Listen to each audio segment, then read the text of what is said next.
Hello everyone, this is your deviser. मित्रांनो, आपण class 9 ची महाराष्ट्र बोर्डची सायन्सची एक सिरीज सुरू केली होती. त्यातला आपला कार्बन हा चॅप्टर सुरू होता. Carbon and important element. First lecture आपण ऑलरेडी बघितला हो. तो जर तुम्ही बघितले नसाल तर आधी तो बघून घ्या. त्यानंतर आजच्या आपण लेक्चरमध्ये बघू क्रिस्टलाइन फॉर्म आणि त्याचे काही जे टाइप्स आहे, डायमंड, ग्राफाइट, याच्याबद्दल आपण डिटेलमध्ये स्टडी करू. So let start. बघा मग मित्रांनो, सगळ्यात पहिले जो आहे आपला अलोट्रॉप ऑफ कार्बन, याच्यामधला पहिला फॉर्म आहे क्रिस्टलाइन फॉर्म.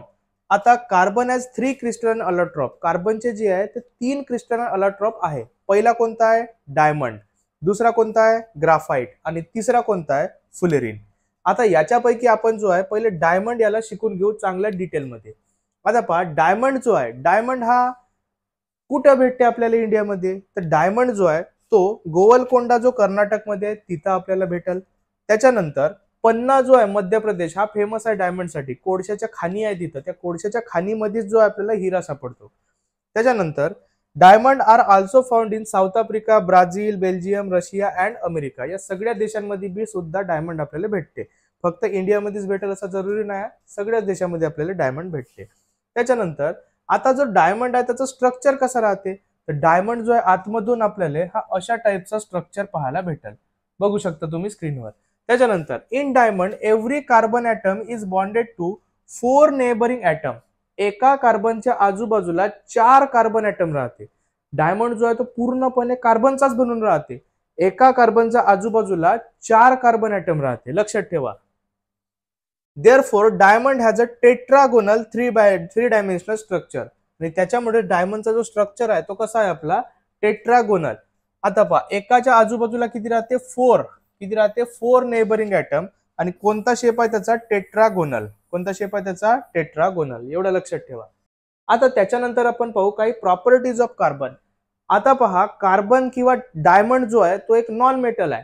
आता डायमंड नॉन मेटल आहे, तर नॉन मेटल जे आहे ते आपले हार्ड नाही राहत, एकदम सॉफ्ट राहते. पण डायमंड जो आहे तो जगातला सगळ्यात हार्डेस्ट सबस्टन्स आहे. मग पहिलंच आहे, it is the hardest natural substance. सगळ्यात जगातला कोणता हार्डेस्ट सबस्टन्स असेल तर तो कोणता आहे? आपला diamond. The density of diamond. तर मग डायमंडची डेन्सिटी किती राहते? 3.5 ग्राम पर सेंटीमीटर क्यूब. किती राहते? 3.5 ग्राम पर सेंटीमीटर क्यूब. हे आहे density of diamond. The melting point. समजा का आता डायमंडले तुम्ही मेल्ट करायला गेले तर त्याचा मेल्टिंग पॉइंट आहे 3500 डिग्री सेल्सिअस. 3500 डिग्री सेल्सिअस वर तुम्हाला त्याला हीट करायला लागेल, तेव्हा तो सॉलिड मधून लिक्विड मध्ये व्हायला चालू होईल. त्याच्यानंतर when diamond is heated at 800 degree Celsius in the presence of oxygen, CO2 is given away. In this process no other product besides CO2 is formed. समजा का आता तुम्ही डायमंडले हीट करायचाच विचार करून टाकला, 800 डिग्री पर्यंत समजा का तुम्ही हीट केल्या तर त्याच्यामधून कार्बन डायऑक्साईड फक्त निघेल. म्हणजे ऑक्सिजन जो आहे, आपण ऑक्सिजनच्या प्रेझेन्स मध्ये आपण त्याला जाळत आहोत, तर तो एअर मधला ऑक्सिजन आहे. आणि डायमंड मध्ये कोणता राहते? फक्त कार्बन. हा कार्बन आणि हा ऑक्सिजन मिडल, याच्यातून फक्त कार्बन डायऑक्साईड जो आहे तो बाहेर निघेल. बाकी कोणतीच गॅस जी आहे याच्यातून निघत नाही.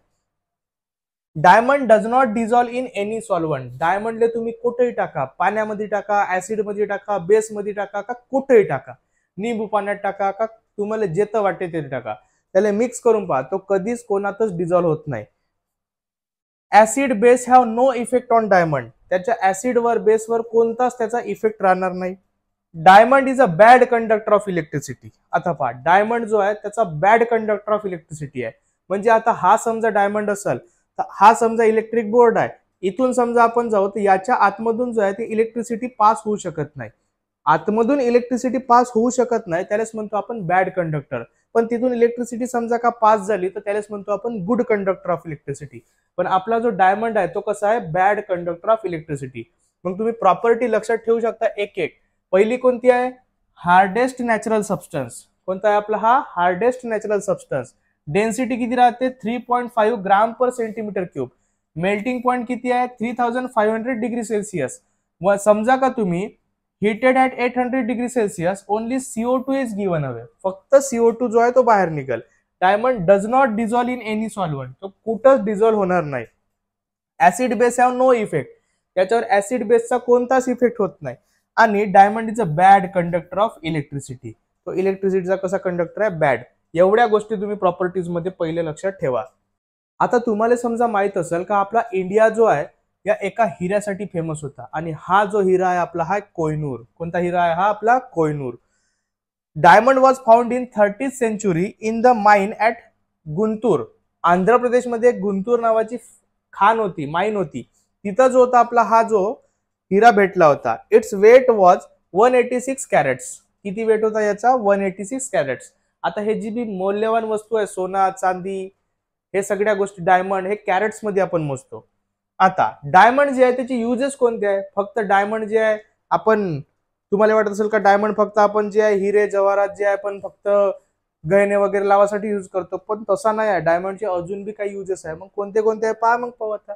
Diamond is use in a glass cutting and rock drilling machine. Diamond जो आहे आपण ग्लास कटिंग, समजा का हा ग्लास आहे याला कट करायचा आहे तरी पण आपण यूज करू शकतो. पहा इथं हे जे पेन दिसत आहे वाली तुम्हाला, हे जे आहे याच्या टिप मध्ये असा एकदम असा डायमंड छोटासा बसवून राहते. आणि समजा का मी इथून अशी पेन मारलो तर तो जो आहे ग्लास होऊन जाईल, कटून जाईल. हे झाली आपली ग्लास कटिंग. आणि हे झाली आपली रॉक ड्रिलिंग. आता समजा का हेच रॉक ड्रिलिंग मशीन आहे, इथं मी डायमंड लावलो तर हा असा रॉक दड असा टोकल. रॉक जो आहे, डायमंड हार्डेस्ट सबस्टन्स आहे, तर रॉक जो आहे गोटा जो आहे तो बी खाऊन जाईल, फुटून जाईल. म्हणजे रॉक ड्रिलिंग मध्ये बी आपण यूज करतो. Diamond is use in ornaments. हे तर माहितच आहे आपल्याला का आपण ऑर्नामेंट्स मध्ये वगैरे यूज करतो. मुलींले तर जास्त शौक राहते ऑर्नामेंट्सचा. Diamond knives are use in eye surgery. आता पहा, डायमंड पासून जे चाकू वगैरे बनवतो आपण, ते जे आहे आपण आय सर्जरी मध्ये, डोळ्यांची जी सर्जरी आहे तिथं पण आपण यूज करतो. Diamond dust is use to polishing other diamond. आता समजा का एखादा डायमंड आहे तो काही दिवसानंतर समजा का खराब होऊन गेला, मग तुम्ही काय कराल, त्याला फेकून द्याल का, नाही. फेकायचं असेल तर माझ्या घराकडे आणून फेका, मी त्याला उचलून घेतो. ठीक आहे, महागा मोलाचा 1-2 करोड वाला फेका. आता तो समजा का खराब झाला तर मग तुम्ही काय कराल, तुमच्या डायमंडचा डस्ट समजा असेल तर त्याच्यावर तुम्ही काय कराल, त्याला स्प्रे करून टाकाल ना, पूर्णपणे चांगलं त्याला धुवून पुसून ठेवून द्या. म्हणजे आपला जो डायमंड आहे तो अजून पूर्णपणे खाऊन जाईल, चमकून जाईल. हा जो असते अशा प्रकारचा, हा असते डायमंडचा डस्ट. पॉलिश करायसाठी आपण यूज करतो. Diamond is use to make windows giving protection from the radiant space and artificial satellite. आता अशा प्रकारचे काही आर्टिफिशियल सॅटेलाइट वगैरे जे आहे, आता स्पेस मध्ये वेगळे वेगळे रेडिएशन्स वगैरे राहते. आता नॉर्मल आपण मेटल वापरलो तर तो काय होऊन जाईल, खराब होऊन जाऊ शकते, फुटून जाऊ शकते स्पेस मध्ये. मग आपण काय करतो, त्या स्पेस शटलले किंवा हा सॅटेलाइटले आपण डायमंडचे जे खिडक्या वगैरे त्याला पॉलिश करून टाकतो, म्हणजे तो आपला प्रोटेक्टेड राहील. आता हा होता सगळा काही आपला डायमंड बद्दल. याच्यानंतर पाहू आता आपण एक अदर फॉर्म क्रिस्टलाइन, तो आहे आपला ग्राफाइट. पहा मग आता ग्राफाइट बद्दल सगळ्यात पहिले पाहून घेऊ त्याचं स्ट्रक्चर. अशा टाइपचा काळ्या काळ्या कलरचा ग्राफाइट दिसेल. Graphite is found in the natural state in Russia, New Zealand, America आणि इंडिया. हा कुठे कुठे भेटते, रशियाला भेटते, न्यूझीलंडला भेटते, अमेरिकेमध्ये भेटते आणि इंडियामध्ये बी भेटते. सगळीकडे हा भेटेल आपल्याला. The lead use in the pencil is made by mixing graphite with clay. आता जे आपण पेन्सिल वापरतो त्या पेन्सिलच्या मध्ये ग्राफाइट आणि क्ले म्हणजे माती मिक्स करून आपण ते पेन्सिलची लीड बनवतो. म्हणजे तुम्हाला ग्राफाइट पाहायचं असेल तर तुम्ही पेन्सिल पाहू शकता स्वतःची. This process was discovered by Nicolas Jacques Conte in 1795. 1795 मध्ये हा निकोलस नावाचा सायंटिस्ट होता, त्यानं हा जो होता पेन्सिल बनवून टाकला. पहा किती कामाची वस्तू बनवला होता. आता जो ग्राफाइटचा स्ट्रक्चर आहे हा असा राहते हेक्झॅगॉन सारखा. ठीक आहे, हा कसा राहते आपला हेक्झॅगॉन. इथे दिसतंय हा हेक्झॅगॉन पिंक कलरचा, आणि तशाच जो आहे तो खाली राहते. म्हणजे जो ग्राफाइट आहे तो असा लेअरच्या लेअर वर लेअर अशा प्रकारचं त्याचं स्ट्रक्चर राहील. पहा मग आता every carbon atom in graphite is bonded to 3 carbon atom. Diamond किती होता 4, त्याच्यामुळे त्याला काय म्हणलो होतो आपण टेट्रागोनल. हा किती आहे 3, त्याच्यामुळे याला जो म्हणतो आता एकाच्या आजूबाजूला 3 आहे, याच्या आजूबाजूला 3 राहील. तर हा जो आहे हा हेक्झॅगोनल लेअर्ड स्ट्रक्चर बनवते. कसं बनवते हा हेक्झॅगोनल.